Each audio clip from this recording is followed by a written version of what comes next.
É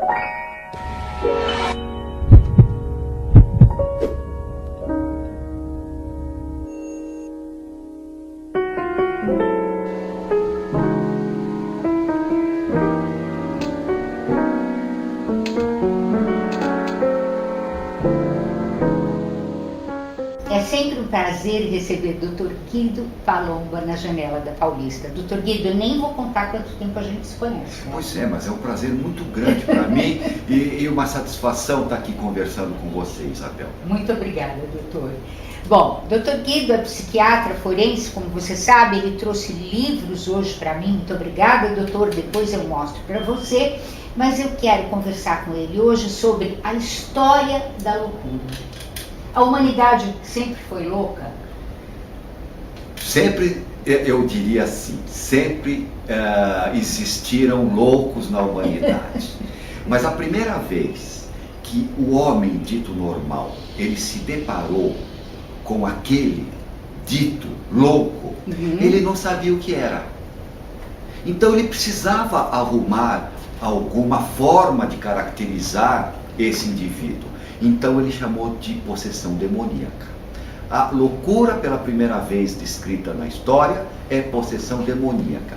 E é interessante que até o nome que ele deu é de possessão demoníaca. Mente capto, ou seja, mente captada.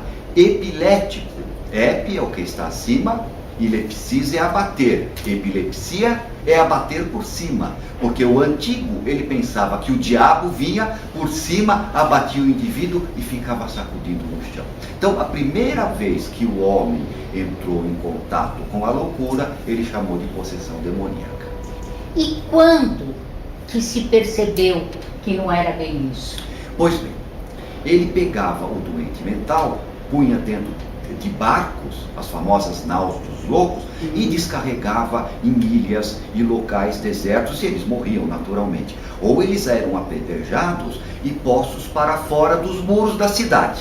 Isso durou até o século XVI. Nossa, é muito tempo. É muito tempo. Quando chegou um médico holandês, John Weyer, e disse: não, isto que vocês chamam de possessão demoníaca não é possessão demoníaca. Ele tirou aquela ideia de possessão demoníaca fazendo um livro maravilhoso chamado Da Ilusão do Demônio.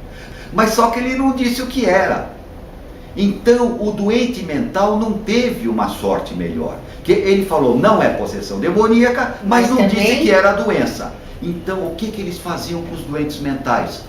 Eles prendiam junto com prostitutas, doentes venéreos,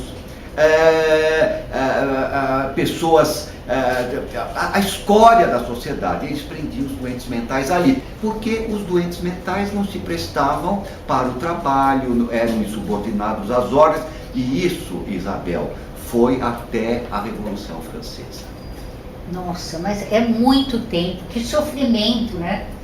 Para essas pessoas. Bom, mas veja, quando eles foram libertados na Revolução Francesa por Philippe Pinel, que foi um grande alienista francês. Que daí vem o nome Pinel. Exatamente.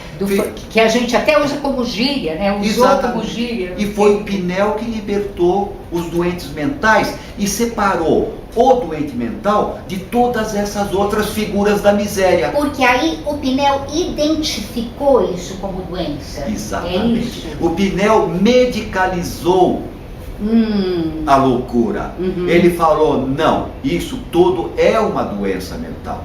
E tinham os doentes mentais, eles viviam acorrentados lá no hospício da França, e ele que desacorrentou todos. Mas melhor sorte eles não tiveram ainda, porque não existia tratamento. O tratamento para esses que já eram tidos como doentes mentais era, por exemplo, um choque sensorial. Ameaçavam jogar num covil de cobras, estrondos, sanguessugas, purgantes. Eles queriam, hoje, quando o nosso computador ele dá alguma pane, nós damos um restart, não é isso? Apagamos para ver se ele religa Bom, então eles faziam isso com o doente mental. Amarravam em determinadas cadeiras chamadas giratórias, que vinha do teto ao solo, numa corda suspensa no ar, e ficavam girando.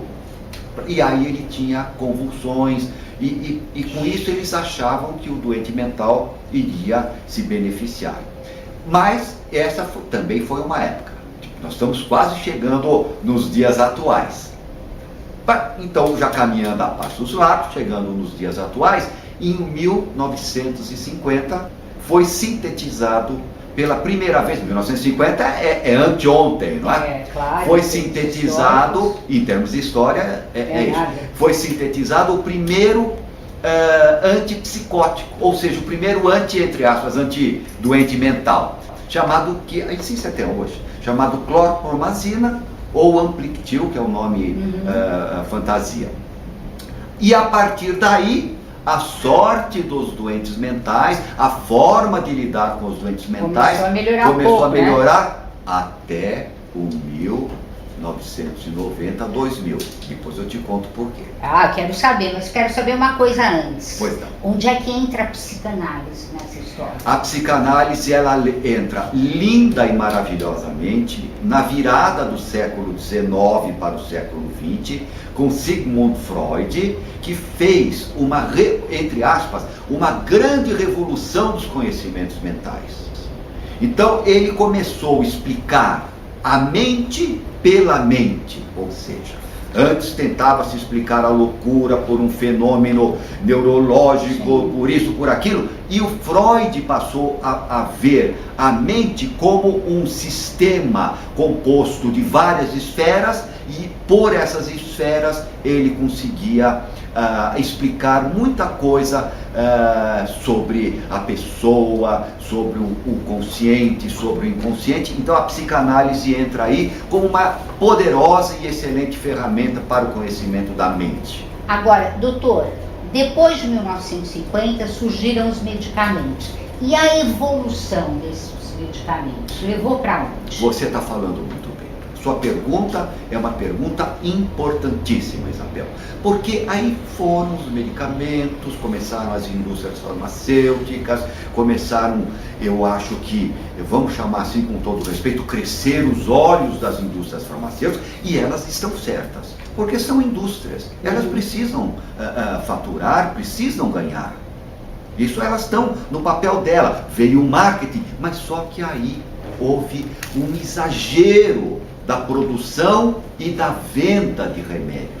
Para dar uma ideia para você, Isabel, rápida, trazendo agora para o nosso dia, para o nosso século XXI, quase 2018, hoje se vende mais antidepressivo do que, por exemplo, uma pomada para o hipoglós. Hoje se dá antidepressivo para parar de fumar, para engordar, mas também para emagrecer, para crianças, para idosos e muito idosos.